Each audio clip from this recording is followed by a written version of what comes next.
So hi everyone, again welcome back to our channel. ఇక్కడ ఒక doubt అయితే పెట్టాను అన్న, క్లాసెస్ గురించి చెప్పాను. జాయినింగ్ డేట్ది మెసేజ్ రాలేదు. సో నేను కొన్ని చార్ట్స్ చదివిన తర్వాత నాకు వచ్చిన అప్డేట్ ఏంటంటే, జాయినింగ్ డేట్ అనేది అరౌండ్ ఆగస్ట్ 19th అయితే ఉంది. ఎందుకంటే ఈ జాయినింగ్ డేట్లో అంటే లాస్ట్ టైంలో క్యాంపస్ చేంజ్ అయిన వాళ్ళది లిస్ట్ అయితే వచ్చింది కదా.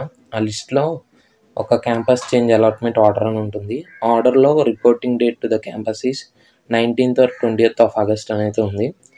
సో మ్యాక్సిమం అయితే అది ఫిక్స్ చేసుకోండి, అంటే సోమవారం లేదా మంగళవారం రావాలని.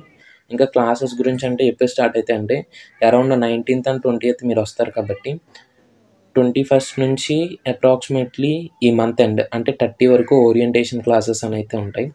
అంటే జస్ట్ కాలేజ్ ఎలా ఉంటుంది సరదాగా మీకు కొన్ని ఇంట్రడక్షన్ లాంటిది ఇస్తారు. And around next month August తర్వాత June July August September 1st నుంచి మీకు మ్యాక్సిమం క్లాసెస్ అయితే జరగచ్చు. మీ అకాడమిక్ క్యాలెండర్ అప్పటి నుంచి స్టార్ట్ అవుతుంది.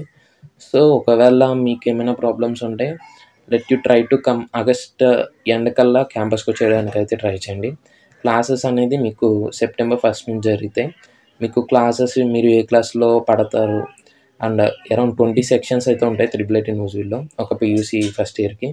ఈ 20 సెక్షన్స్లో మీరు ఏ సెక్షన్లో పడతారు అనేది ఒక PDF అయితే రిలీజ్ చేస్తారు. అది ఇప్పుడు కాదు, మీరు కాలేజ్కి వచ్చిన తర్వాత ఓరియంటేషన్ క్లాసెస్ జరుగుతున్నప్పుడు ఆ PDF రిలీజ్ చేసి దాంట్లో మీ నేమ్స్ గట్టా ఉంటాయి. సో దాంట్లో తెలుస్తుంది మీరు ఏ క్లాస్లో పడతారో అనేది. So no need to think more about all this, just focus on క్యాంపస్కి రావాలి, కొంచెం బాగా చదువుకోవాలి అంతే. So that's for this video. Thank you for meeting up on videos. By.